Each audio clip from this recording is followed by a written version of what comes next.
Redefining Africa's education ecosystem. Faraja, good morning. Can you hear me? Yes, I can hear you. Good morning, Oscar. Fantastic. Great to have you with us. How's Tanzania? Is it morning, afternoon, or night? I'm not sure. It is afternoon, and I'm very honored to be here with you all today. Thank you. Thank you so much for taking the time. Lovely, as always. Thank you so much. Just to break the... Thanks for staying tuned to Arise News. You're watching Newsday, and in celebration of International Women's Day, a global event dedicated to honoring the achievements of women, raising awareness about gender inequality, and advocating for gender justice, United Bank for Africa has embarked on a series titled Against the Odds, the Impact of Women. It is happening today here in Lagos, and we're now pausing at this time to join the Arise News crew at the Tony Elumelu Amphitheatre, UBA House. That's the venue of the event. You have the floor. Go ahead. Thank you, Oscar. It's really amazing to be with you all today, and I'm glad we had shared some few stats about the status of women around the world and looking at how much we have to do to actually achieve gender parity. And I just wanted to reflect with you a popular Senegalese proverb that says, "The hand that rocks the cradle is the hand that rules the world." And the first time I saw this proverb, I think it was about 2 years ago, it really stuck with me because I really love the fact that it understood and embraced the nurturing, the foundational role of women, but at the same time, it showed how a woman is able to steer a future, is able to steer a generation to the right place, is actually able to influence and change and transform millions of lives, not just today, but also into the future. When we think of a woman, we think of her role in multiple spaces. We think of her role at home, we think of her role in our communities, we think of her role in our offices, in our spaces, whether it's business, whether it's corporate, whether it's public service, or whether it's social services. And as much as we want to acknowledge the progress that has been made so far, there is still so much more that needs to be done. And I believe that's the reason why we are all gathered today, because it is true indeed that we do have to accelerate the progress. What is at stake is so high, and the price has already been paid, and we keep on paying the price every day. Every single decision we make about leaving a woman behind, about not giving her a chance to get education, a chance to get learning opportunities, a chance to get business opportunities, a chance to grow her capital, a chance to grow her business, a chance to grow her career. Every single time we make that decision, we are actually putting further those years to not just 100 or 150 years, maybe to 200 years. And each one of us, whether you're a woman or you're a man, we both have the opportunity to actually close that gap and ensure women are supported to take up more spaces. And you've said it in my introduction. That I am an avid fan of education, mainly because I believe education has the power to bring out, to unleash that potential that we have and we know in a woman. And as much as we have to have investments, whether it's in health, whether it's in our environment, in our infrastructure as countries, but fundamentally, a country's progress is defined by how much it is investing in the human resource of that particular country. And I would be very selfish, I would add how much it is investing in the women's potential through the power of education and learning opportunities. We understand the ripple effect of actually supporting, of empowering, of enabling a woman to achieve her potential. When you empower a woman, when you enable her to achieve her potential, it has a ripple effect in her household. It has a ripple effect in her family's health, not just her personal health, but also her family's health. The type of children that she's going to raise in terms of them being responsible, in terms of them being educated, in terms of them being healthy, is actually very different. The further a woman gets education, the more she stays in school, the better she's going to become a mother, the more she's going to be very conscious of decisions in her family and in her community. I believe when we have empowered women, we'll also have a better representation in our political spaces, where women will be able to speak on women's issues. They'll be able to speak for the community at large and actually have contextual strategies and policies that address issues in their communities, and not just issues that are very much single-centered or perhaps biased when it comes to implementation of the decisions. I believe in every sphere, whether it's at home, and I'm glad you said, Oscar, I was so happy when you showed this ideal image of a father, the ideal role model of a father that we're seeking for, a father who is able to not just provide education to her child, a father who is able to nurture that child, their personal development, their self-esteem, to be there and to guide them so that they're able to actually fulfill that potential that they're destined to have. And again, when it comes to office spaces, we see women earning less than men. We see women struggling to climb up the corporate ladder, not because they do not deserve, not because they have not earned it, but because there's so many biases, so many norms, so many wrong perspectives about women, about their capacity, about their role, and how they're going to be as leaders when it comes to these corporate, or let's say public offices. But I believe we have better leaders in women, mainly because when you go back to the hand that cradles, that rocks a baby, a woman is able to be what I would call 360. Our empathy as leaders, our ability to think for everyone makes us visionaries and strategists who can think for the benefit not just of single few people, but for the benefit of a whole community, of a whole organization, of a whole company, and of the whole nation. My call for everyone today listening to me is to believe you have the opportunity to actually transform a girl, to transform a woman's life by enabling them to unleash their potential through education, through learning opportunities, but overall, through opportunities. Give us a chance. Give us the platform. Give us the space. And again, if you do not give us the space, as you've seen in so many occasions, women will strive to take up these spaces. They will strive and they will take up these spaces. But I believe we can work in collaboration. We can understand each other. We can respect each other, and we can believe in each other's abilities to actually steer our organizations, our companies, our societies to the right direction of prosperity.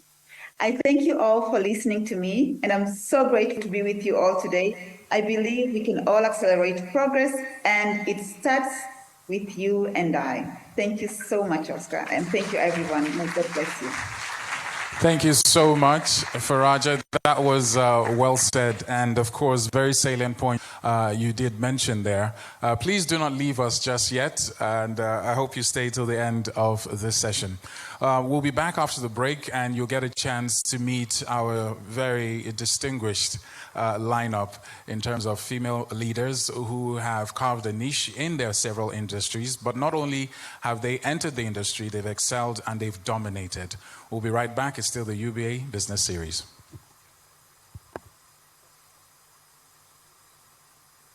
Africa.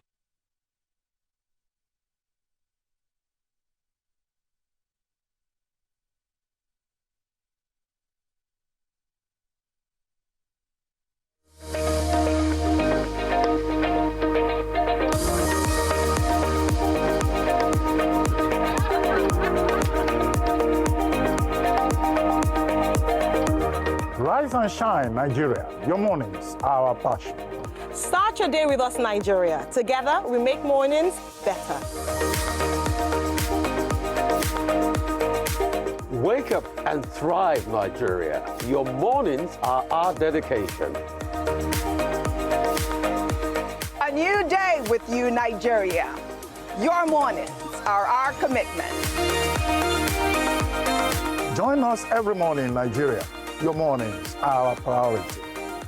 There is a reason why Nigeria wakes up with us. Every morning, we deliver the news you need to know. We speak to the voices that matter. We cut through the noise and bring you the unvarnished truth. And we always strive to brighten your day. Wake up with us, Nigeria. Your mornings are our mission.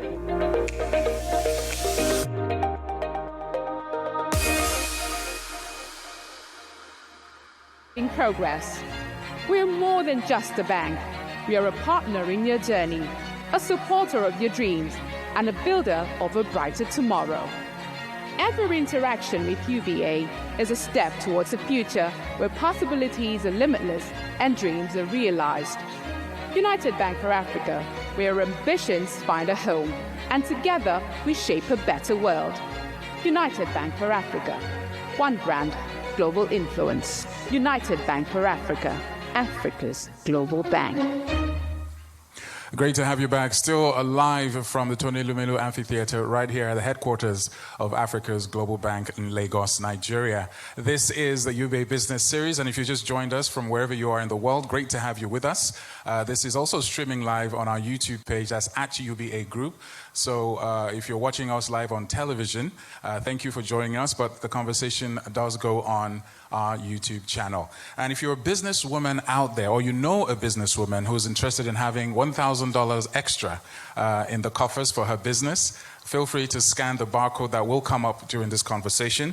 And it's all about the Her Progress story, where we're looking to empower women in business as well. So you don't want to miss that. But we have three phenomenal women here. It is, I'm excited. I'm like a kid in a candy store. I am blessed among women. Who are these women? Let's check out their profile and we'll be right back. Chief Mrs. Fadeyomi Emefar is a distinguished board leader with decades of experience across public institutions, banks, startups, and non-profits. A lawyer and former chairman of the Institute of Directors, Nigeria. She has held key roles in both public and private sectors, including Attorney General of Lagos State. She is a trusted mentor to CEOs, guiding leadership development and succession planning. Laura Fabian is an experienced legal practitioner with over 20 years in the financial services sector. With strong certifications from King's College London, University College London, and Lagos Business School, Laura has held leadership roles at the Bank of Industry, including Group Head, Legal, North and South, before becoming the Managing Director of BOI Investment and Trust Company Limited. She's an associate of multiple professional bodies, including the Chartered Institute of Stockbrokers and the Chartered Institute of Arbitrators. Nancy Sime is a celebrated actor, TV host, and global icon, known for her stellar roles in Nollywood blockbusters and international hits. Beyond film, she is a dynamic presenter, hosting major events and leading the Nancy Sime Show. A multi-award-winning trailblazer, she champions storytelling, youth empowerment, and women's rights. With her influence and excellence, she continues to redefine success. Ladies and gentlemen, please a round of applause to our guest speakers, our panelists. Come on. Or did you all have a cup of coffee this morning? It's great to have you all here. I'm really excited to have you here. We have business, we have entertainment, we have governance, all in one wrap. I know we can't fit all of this in 1 hour, but we will try. Shantytown, how you doing? Don't worry, I'm going to be in the next Shanty. So me and Nancy have a scene. It's really nice. You like it. Isn't that right, Nancy? Oh, well, we'll see about that. Yeah. You shoot your shot. Men are going through things as well. So great to have you, Nancy. How are you feeling? How are you doing? How's the soft life? Feeling good. Soft life is, yeah. I don't think you can really truly be soft in Nigeria. Yeah, you can't. I saw a few people, just talking about how, it would be so nice to be a soft babe. I need to leave my Agbero side. Okay, until you open the door. Then you know what's up. Step out of your gates, then you wear back your Agbero. But yes, the soft life is soft life. We're trying. Fantastic. Hi, great everyone. to have you. Hi. Show her some love. Go on. Thank you so much. We also have our mother in the house, and I think she's the epitome of persistent soft life, which kicked off years ago. Chief Fadeyomi Emefar, Board Chairman, African Prudential PLC. Thank you very much for being here, ma'am. I was going to ask you, how's your soft life, but I don't think that's the question for you. Great to have you with us. I'm very excited to hear from you in particular because you have occupied very sensitive roles, which are usually male-dominated roles, and I'm sure it hasn't been a walk in the park. So we celebrate you. We thank you for being you, being persistent, and being that light of beacon to all the women out there. Please, a round of applause to her as well. And of course, Ms. Fabian, Bank of Industry Investment and Trust Company Limited as the MD. When people see you, they just see money. That's the truth. Am I wrong or am I wrong? I'm right, thank you. I wish. You are the definition of the softest life. But I know it's not that easy. It's not as straightforward as that. You are, in the world of investment, trust management, corporate finance, the money talk.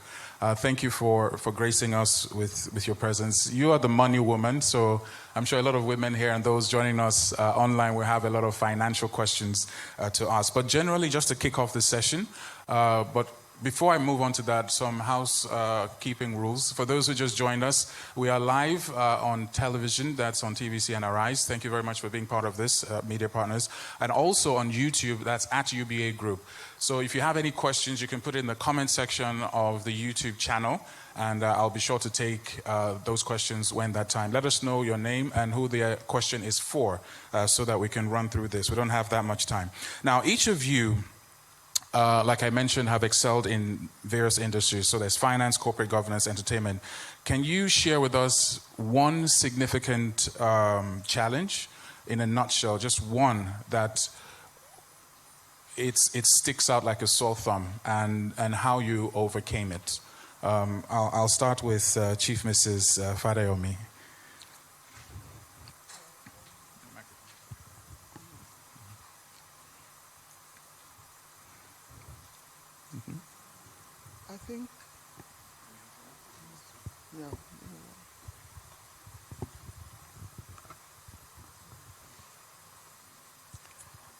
I think moving from the bank, well, the question is one single one, but it has been for me from one to another and then to another. I went from public sector to, that is the Ministry of Justice as a state counsel, from there into the bank, King sector as a legal advisor,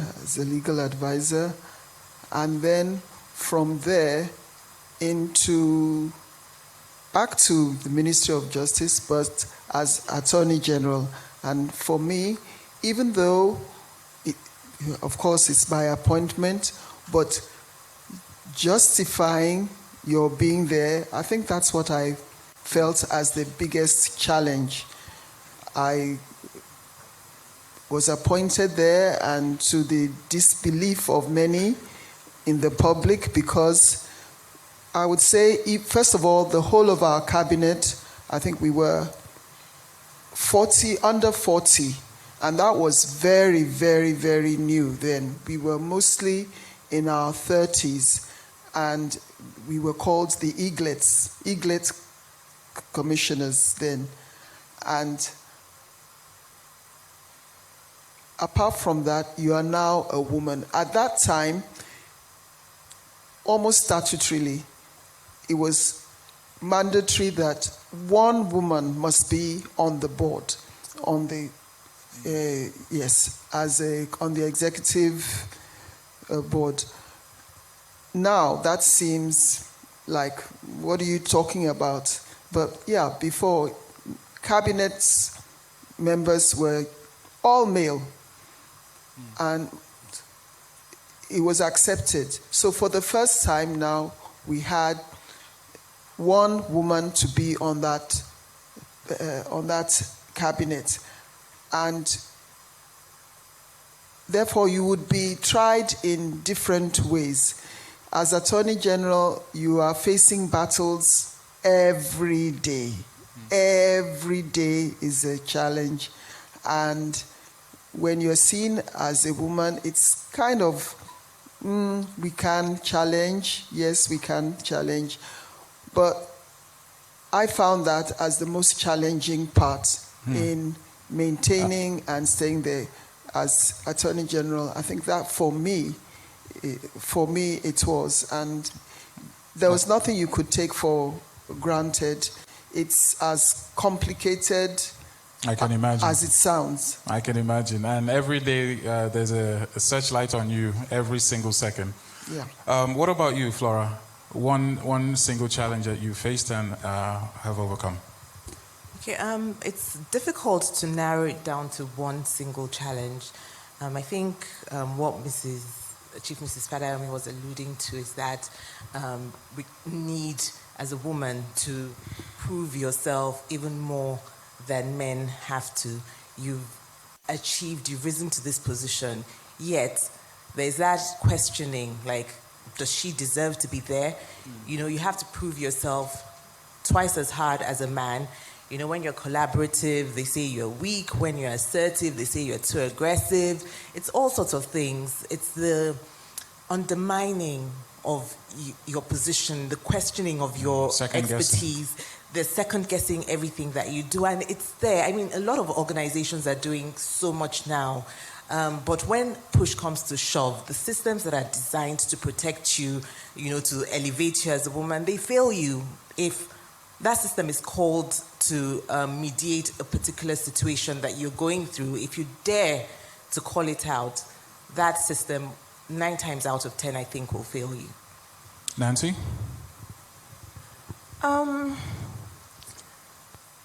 If I would say challenges as someone who's in my industry, especially female, it would just be literally, you know, the spotlight is constantly on you. Everything you do, everything you say, randomly as a person, you're supposed to be able to say anything you want, right? Like just even in public. But then you find yourself in a position, not find yourself, you walk yourself to a position, but you need to also understand that there are rules to this position. You can't behave a certain way, you can't talk a certain way, you can't be in certain places, and the world is quick to label you. In fact, they want to label you. And when they cannot label you or put a tag to you and put you in a box, you become almost a rebel that they target. So it's like, it's by force. It's like, you know, you're a Nollywood actress. You have to be this. You have to be that. What do you mean you're not? It's a lie. So just coming into that space and deciding this is going to be my footprint. I'm not going to be in any box. I'm not just going to be successful as an actor and recognized as an actor. I'm also going to be recognized as a host and then recognized as a show owner who has created her show and, you know, put out a show that everybody watches. Well, some people watch. I'm not. Before somebody in the crowd, they were like, "I know they watch them." Oh, wait, let's take a poll. You see what I was saying? Like I have to make sure. See, there what? You see, yes. Oh, thank you, thank you so much. Thank you. You know, so a couple of people watch it, and this is a show that people have welcomed into their homes, so it's a big deal. You know, so for me, it was important that I be everything I want to be, and I be good at it. You know, especially when you have a family and a dad who allowed you, you know, at a young age. I was 17 when I told my dad, I need to work, you know. I appreciate what you're doing for us, but there's just so much, and I see you struggling, Daddy. Like, let me go and work. And I have to also thank him. I say that all the time, because he allowed me. He allowed me. That's difficult for a father. Yeah, so it took a lot of trust. So now I have to show him something for leaving home at 17. Luckily, he's very happy with that. So I think challenges will be basically breaking stereotypes, staying outside of the box, creating a niche for myself, and sticking to who I truly, truly am. So I think. Thank you for that. You can clap. You're allowed to. So I'm going to kick off with Nancy. I have a bias for you, obviously. We're kind of in the same sector, that's media entertainment, and there is a stereotype, you know, with females in the industry. But for you, how important is it, especially for those watching, anyone in your sector as well, how important is it for a woman to make her statement in a way that doesn't offend or come across as arrogant or whatever the case or whatever tags they put it, because you need to do that. You wouldn't have lasted this long if you didn't. So I want you to just share with other women out there watching who, I mean, Nollywood is big now. Every young Gen Z millennial probably wants to have something to do with Afrobeats or Nollywood. So what will be your key message for them? I hope that this is not a controversial statement, but if it is, it's okay. I don't think I've met a successful woman who wasn't stern. Come again. I don't think I've met a successful woman who isn't stern, firm. I might be wrong. That's why I said it might be a bit controversial. I haven't met one. And now when they want to refer to a woman who's a boss, they might say things like, she's bossy. But I haven't really heard that same statement used on a man. He's bossy. He's a boss. I'm not bossy. I'm the boss. I run a company, I run a brand, and there's a structure to it. So you're not going to walk into my life as anything, a friend, a partner, a staff, and just do anything you want with it. You must obey the structure. And I don't care how it seems. I would give instructions as it is, based on my knowledge. You know, so if you would walk into my company, into my production company, to work even for me as a brand, you will have to listen to this. So I've been around a couple successful women, and I can tell you for a fact, Oscar, they don't play. Because a lot of them don't even sleep, because there's a vision that keeps them awake. And when you're a woman, you have to put times 10. You have to deal with people saying, who does she think she is? Talking to me like that. Your boss? The one who's paying for this? Or even the guest that you brought in. Wow. You know, so I feel like for me, I'll tell any young woman, you just put your foot 10 toes on business. Of course, there's a thin line between rude and being firm. Identify this. That's why you're an entire human being. You can learn and unlearn. You can research and, you know, enlighten yourself. Listen to people, read books. That way you know what you're doing right or doing wrong. You don't need a constant person telling you no, yes, no, yes. If you want to be successful, your best friend is your intuition. You will tell yourself exactly what to do. You can get second opinion, but trust me, if it doesn't align with what you think inside, the chances of it being successful is slim to nothing. As a woman who gives life, God has blessed us with like the greatest intuition. We can literally, if I can sit down and tell my husband, darling, I feel like today you shouldn't go out. Or darling, this business partner you're going to make business with is wrong for you. Why can't I use that for myself? Why can't I use that for myself? Why can't I trust myself? I trust myself and my opinion before anybody else's. It comes first.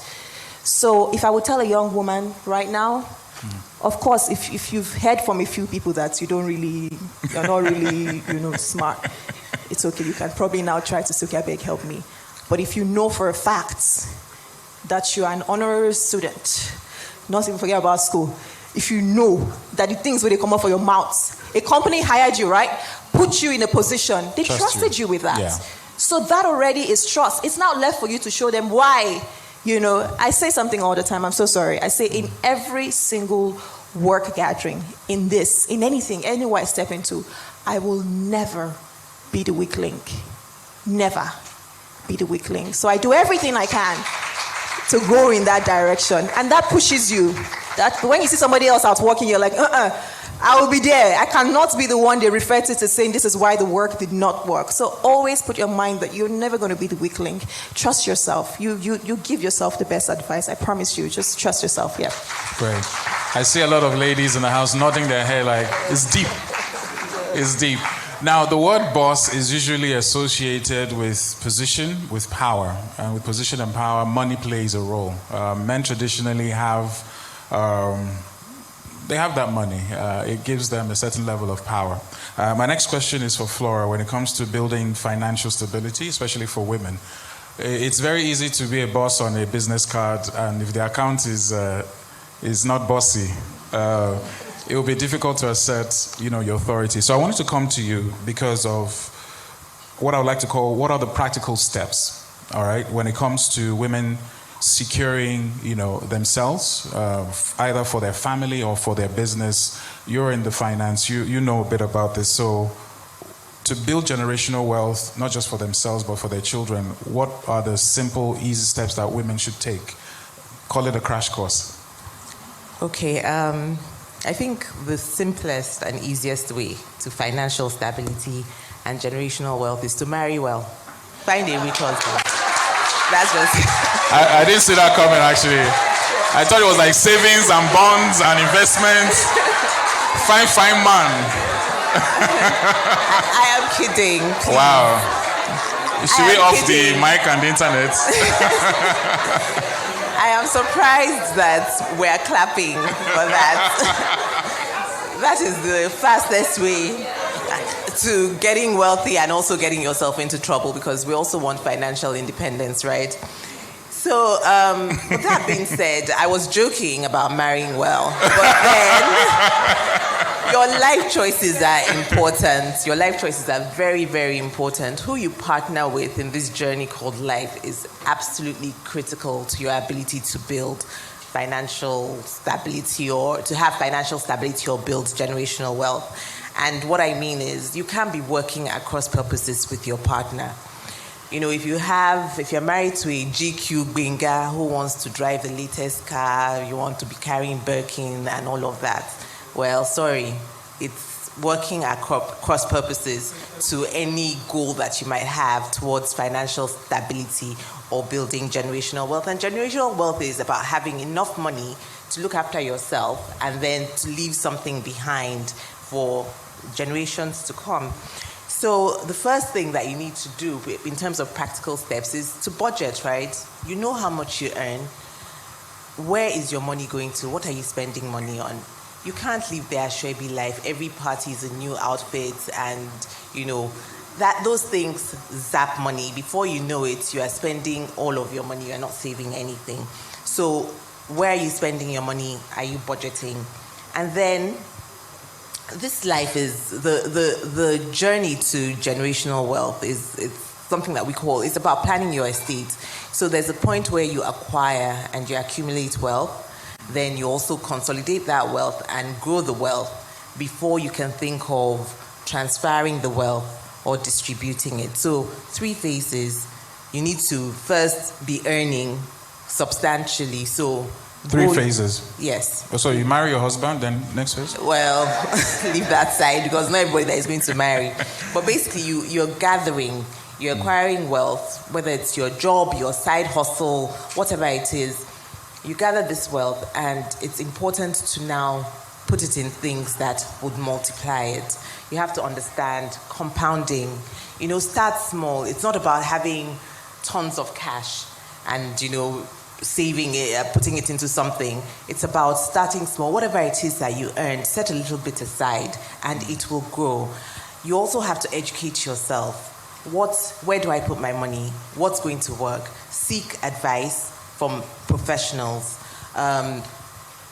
You know, invest your money wisely. Something that is very, very important now, a lot of us, our salaries don't take us home. No, I don't care what level you are. You're earning, whatever you're earning is going down by that. It's just the reality of our economy. So you need to find other things to do to bring additional income. I don't think it's a taboo to say it now that to your employers that, oh, I have a side hustle. I think everybody understands that it's important. And I would encourage everybody, find something else that you do on the side to bring additional income. So you've got the money, you're saving it. Talking about generational wealth now is how do you transfer it? So what vehicle are you using to transfer this wealth? You know, do you need to own that asset in your name? God forbid something happens to you, you need to transfer that asset to your children or whatever. Probate taxes will wipe out a substantial amount of it. So these are things that you need to be talking about. And without shame, I'm going to market my business here. I work for a trust company. And use trust structures. You might even want to buy your property in the name of a company for ease of transfer in the event that you're incapacitated or you pass on. So these are things that Sorry, when you mention trust, for those who might not understand, what's that about? So it's a structure where you put your assets, you transfer your assets to someone called a trustee who holds it in trust for either you as beneficiary or other named beneficiaries, so that in the event that something happens to you, you're not exposed to probate taxes. It's easy to transfer. You don't even need to do any transfer because the assets are already in a trust for the benefit of the named beneficiaries. So that's a structure that a lot of people are not using, but it's available. Go and talk to an expert. These are things that you need to be thinking about. Okay, I've accumulated so much wealth. I put my money in the stock market. Another thing I wanted to mention was, I think a lot of people are very, very apprehensive about the stock market. I personally, I love the stock market, and I have made a lot of money from the stock market. And it's not about, oh, this stock is about to make money, so everybody runs, and it's about understanding the fundamentals, and that's why it's important to really educate yourself, talk to professionals, don't take what everybody says, hook, line, and sinker. It's not about the next get-rich Ponzi scheme, which a lot of people fall into, and that makes you risk averse. You become scared. When you hear investment, you start thinking somebody's trying to steal your money. No, there's a way to go about doing it and doing it properly. Thank you very much for that. So the summary of what you said is marry a rich. I'm just kidding. I'm just kidding. So That's we have budget. We have the saving. We have getting the knowledge, and this issue of trust is also very key. I think those are about the investment vehicle, so that when you have to transfer, you're doing it in an efficient manner. And there's no minimum amount. You can start small. No, there's none. It's not for the rich. It's for everybody. It's for everyone.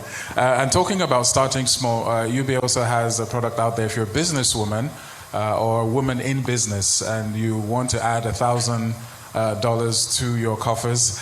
We do have her progress story, which is a campaign running. And if you know anyone that is eligible for this, send them the link to this live. There's also a barcode that will come up during the course of this conversation. It's still a UBA business series, and we have wonderful women in the house who are talking about governance, entertainment, investment. And now I'm going to move on to Chief Fadayomi. She's the board chairman of Africa Prudential PLC. Now, we've talked about asserting yourself, being firm without being rude. We've talked about finance in terms of saving. Now, I wanted to come to you, Ma, because you represent a generation that I believe is very key to the new generation when it comes to the issue of being a woman in office and also attending to your responsibilities either as a wife or as a homekeeper and all whatnot. So I wanted to find out, in your journey through the years and all the positions you've held, finding that, I'm going to use the word balance. Some might disagree that there is no balance. You kind of wing it. What has been your guiding principle for women who want to occupy positions that take their time away from their family, that take their resources, that basically takes them away from every other thing, and they must be dedicated to that cause? How have you been able to navigate that? Yeah, it takes a lot of work. It takes a lot of planning and time and just being all over the place, all of the time. But I think that's what's so wonderful about women, is that somehow, even from the time you're young, you've kind of been trained or drilled into that role. And just like men have some advantages as men when they go into the workplace, I think women too have some and should capitalize on some of these advantages or benefits. I would say advantages that women have. How is it like that? Because from the time you're young, your mom calls you in, come and help me with the cooking whilst the boys go out to play football or friends or something.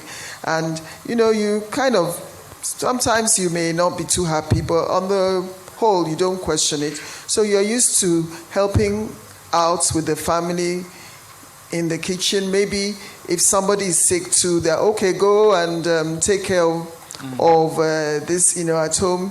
Your dad isn't feeling well or something. So you've been brought up, even before you leave home, as a caregiver, really. And to have compassion. Even your sisters, your siblings, older or younger, you're also responsible. Okay, we will not be around most of today, so take care of the house. You're given that responsibility. So by the time you're now leaving the house, or even if you're not leaving the house, you start work. By the time you're doing that, it's just a continuation, really. If you look at it, it's a continuation. You work, go to the office, you work, you come back from the work immediately, or even sometimes during work times, you have to go and do some quick picking ups and all of that. And just to show you how stereotyped we were, like, even as lawyers, and from some stories, I understand some lady lawyers still face that today. My boss would say, oh, I know you're so busy and all that. You don't mind picking up the children for me during office hours. And what do? You quickly get your car, go and pick the children up.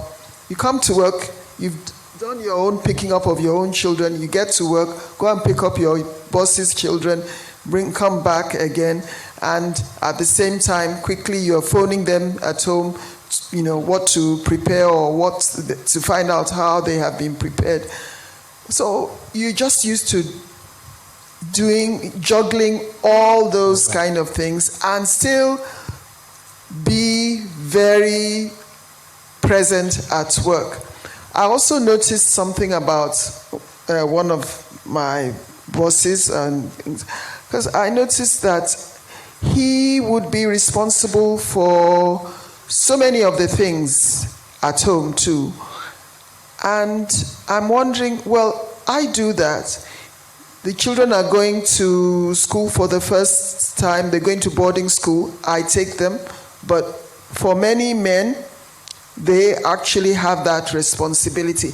I'm just saying that for many of the women who are doing very well at work, many of them are also doing very well at home because they have learned over the years how to manage. If you are not able to manage that, that becomes a problem, and then it really does affect your work.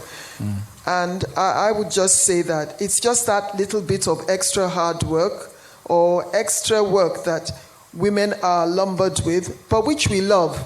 We love doing it because we would not give it away to anybody. We would not give it away to anybody else. But it's an additional work, and it's an additional skill that we acquire. And when we are taking decisions at board level, always remember it, because you bring onto the board a viewpoint and a perspective that many of your male colleagues may just totally lack. Yeah. And this may, enhance so many areas of the performance of your company. So I think so. Even when it comes to some of the problems you have with family, with spouse, you also learn how to navigate that and take care, managing people, managing issues. You learn over the years how to do that, because if you are not at peace at home, it's going to be very difficult for you to be at peace and with full mental presence at work. So you also learn to juggle that. And then a senior counsel, when I was in the ministry, also said to me that, look, whenever they're doing meetings, don't ever use the reason that, oh, okay, I have to go to the clinic, sorry, I can't be around. And then they say, if you say that, men are very accommodating, and they say, that's okay, I understand. So you can have the time off. Yeah, you need the day off. Okay, you can have the day off. You go and take care of your home responsibilities, and you will be accommodated. But when it now comes to the day of promotions and who's assigning, they say, she's always very busy. And who can blame her? Who can blame her? She's got this, she's got that, let's just leave her at there, and then, so-and-so who is always present will begin. So you can't have your cake and eat it at the same time. It's funny you should raise that, because now it feels like women have an impossible choice not to voice these things that are natural. It's that time of the month, you have to pick up your kids. These are things that happen the same way a man would have, well, whatever men have, at the end of the month. But I will move over, but thank you very much for that. Those are very salient points. There's no easy answer to that. We're going to go to the audience very quickly to take some questions. We have some online, but my next question, which was the first one from Adesua from Lagos, that's for Nancy. Now, Nancy, she didn't invite us to her wedding. She's married to a guy called Darling. Is it Darling, you said? In your example, you said Darling. Oh, that was an example. Not that his name is Darling. You guys are like, we missed the wedding of the year or something. Now, Nancy, this is for you, because you represent what a lot of the modern women are, which is financial independence. You got it going on. You have your thing going on, and anything that anyone achieves it's much fun when you share it with someone that you love. I've always believed that. Now, for you, without putting you in a very tough spot or facing that impossible choice of choosing between this career and brand you've built so far and whoever this Mr. X, Mr. Darling, will be, what is your greatest fear, all right, in terms of crossing over from who you are now to that person that you need to be? Mommy has been there. What is your greatest fear, if you can share that with us? In terms of choosing my spouse? Not choosing your spouse, choosing your career and your brand. Yeah, when things need to happen, and there's a man who needs this from Nancy, and there's your studio that needs this from you. What is your greatest fear? Not the choosing man part. I'm not going down that road. Okay. So there was no Adesua. Oscar is Adesua. Choosing between my career, my brand, or a man telling me to, drop them and focus on him. If that comes up. I think it's too late. I'm 33. I'm 33. I think if I wanted to settle, I would have done that in my 20s. But it's too late to go back now. So now it's either the man God has for me, who definitely will not see me working my purpose, and then ask me to drop it to wait for him at home. So well, it's too late to answer that question. I wish I was in my 20s, but I don't know, maybe. But like I said, I'm 33. If the man who God is going to bring my way now, especially now with everything I've been able to do for myself, needs to know that he's an accessory. I don't want to say it this way because it sounds weird, but I hope it's not taken weird. But he's also, just like I'm an accessory to his dreams, he's also an accessory to my dreams. Fantastic. So if he can't be that, then... I have an idea of what the answer should be, but it seems, and I'm in a lot of these kind of conversations, and I don't think women have to get to a point where they choose between. There's a way you need to balance it, complement each other, and the choice, I think someone mentioned, you were joking about the issue of marrying, but whoever you end up with is a very fundamental part of your continued success, irrespective of where you are. And I thought a lot of women needed to hear that again, especially in our generation. I'm just going to highlight that a little. I feel like this fear and this question would only be directed to women. And it's great that you're actually directing it because... really, I don't think a man will sit here and you say, how would you, you can just decide whenever you want as a man to do that. But as a woman, it is such an important part of your life. Please, and Oscar, again, I'm so glad you brought it up because that shows how important it is. Your life partner is. So who you choose, if he doesn't understand the dream, if he doesn't see it, if he doesn't support it, that cannot be who God has for you. I'm a Christian. I'm also quite spiritual because, I feel like everything in the world is spiritual. Everything. What happens in the spirit comes to manifestation in the physical. So if your intuition, as a woman, we give life. It's a big deal. So if you listen to yourself really about who the man is, you would see the red flags. God would tell you. But otherwise, if you don't have any direction, in terms of like being an entrepreneur, having a name for yourself, a business for yourself, have fun, like she said, marry well. It's just get married, man. But if you do have a path and you want to be a career woman, which is not for everybody, we must not shame women who don't want the same path. Not everybody wants to be Nancy, 33, like hardworking. Get on. House, okay, cool for you, man. Me, I don't want that. I want, So if you're a woman and you're watching this and you don't want that, it's okay. There's nothing wrong with you. You're just as ambitious as I am, but it's just two different ambitions. So, yeah. Fantastic. Thank you for that. For those of you who just joined us, great to have you. This is the UBA Business Series, and we are talking about basically against the odds. The conversation is still going on our YouTube channel. That's at UBA Group, so feel free to continue. For those who joined on live TV, thank you very much for being part of this. We're taking questions now in the YouTube channel, so in the comment section, feel free to just put your questions in there. This one is Adeswa from Lagos for Nancy. Of course, I'll run through some of the other questions. Yeah, it's just only it gets well. This is from Adesso, actually. Okay. Who is a woman that has inspired you, and what impact has she had on your life? Thank you for that question, Adesso. I'd like to highlight Oprah Winfrey. I feel like when I see Oprah, the first question I'll ask her is, how were you able to thrive in an industry that feeds off? Because beauty, yes, it's in the eyes of the beholder, and beauty is not something you can just throw around and say, okay, but in our industry, there's something called eye candy, and you're supposed to, when you look a certain way, it's easier for you.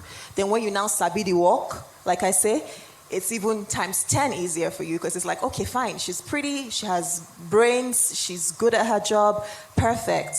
But Oprah was able to take herself with, all the criticism she got on her look. There were times where they kept hammering on her weight constantly. Basically, they would bullshit. They would, that hard work, and they will focus on her weight. So I want to know the mental work that she did on herself to just go through. But yes, definitely Oprah. Definitely another person, just two people. And I feel like a lot of people, but Beyonce. Oh, okay. Beyonce's work ethics is one of the greatest in the world. If they call her the greatest, it's because of her work ethic. You need to understand that. In a business, if they tell you you are great at what you do, it is your work ethics that took you there. Nobody is really caring about, how the MD of a bank is so wonderfully dressed. That's my job. Like, my dressing, it's my job to, just dressing up nicely already does half of the work for us. But Beyonce's work ethics, she's been in the business for so many years, but every time you see her on stage, even until December 25th, where she had a show, it's still like she's just coming up. The hunger, the thirst will only die down for me when I've decided that I am done and I'm retired. I never want to feel like I've arrived, because I feel like that's the death of everything as a creative, or even as anybody. Like when you feel like, yes, finally there's 1 million in my account. There can be more. Finally, a house, there can be more. There's always more and more and more to achieve. So these two women, first for Oprah's amazing mental, intellectual, she's just such a powerhouse. And Beyonce for her work ethics. I want to know how to be 20, 40, 50 years in my business and still give it up like I'm just starting and I need a job. Thanks for that. Well done.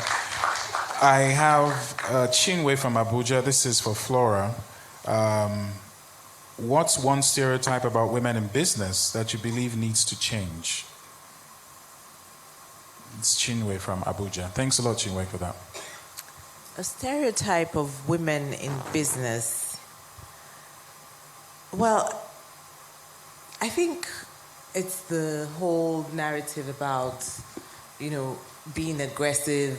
These successful women in business now, we face challenges every single day in terms of, how we're perceived and, the notion about how you've reached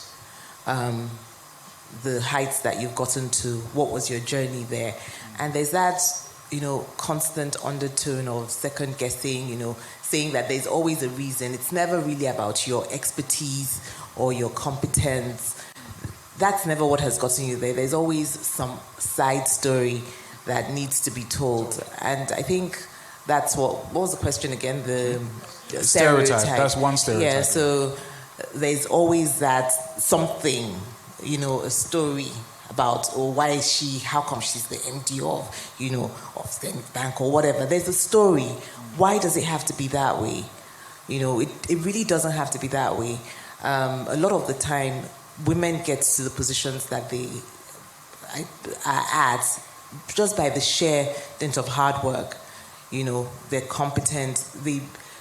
There's also, just being here, I was saying to Mrs. Fadayomi that we already are questioning ourselves. There's the whole imposter syndrome, and that drives women, successful women. It drives you to work 10 times harder. It drives you to prepare 10 times harder than, because you don't want anybody second guessing you. You're already paranoid about walking into that room and owning the space. So you're already working 10 times harder. However, there's always some narrative, some backstory, and it's always very, very frustrating for me when I hear that. Like, even people who you think should know better perpetuate these stories, and they just throw it in there, to somehow dim the light. And justify why you got to where you... Yeah, so I think that's one. I will... there are many layers to this conversation. We have some phenomenal women also in the room with us. Just wanted to take time to recognize them. When it comes to the, editors, publishers, space, the print, please do make welcome as I recognize the presence of the chairperson, Punch Newspapers, and the person of Angela Emoa. Thank you very much for being here, ma'am. We also have the publisher, Frank News, and the person of BC Folutile. Thank you so much for doing it. Juliet Buma, the editor, New Telegraph, also here. Thank you. And Konye Mwaboho, the editor, This Day Style. Where are you? Okay, somewhere around here. Thank you, ladies, for being here. Really appreciate you taking the time. Still have some more questions. In the audience, if you have a question, please just raise up your hand so we can get the microphone over to you. Okay, so let's get the mic over to them. Let us know your name, where you work, UBA, and who your question is addressed to. So let's get the microphone. But I have one question here. This is for Chief Mrs. Fadayomi. Zainab from Lagos says, what challenges do women face the most in your industry, and how can we break these barriers? I think we kind of touched on this with the first question that we asked you, but do you want to just quickly touch on that for Zainab? Maybe she just joined in. In industry challenges are perhaps similar to others. I think you have these networking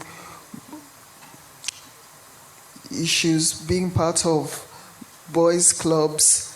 You are excluded. There's certain networking. They say networking is absolutely essential, but there are certain types of networking that you are, by the fact that you're a woman, you are definitely excluded like from. Gentlemen's Club, those like gentlemen's clubs. You're definitely excluded from that.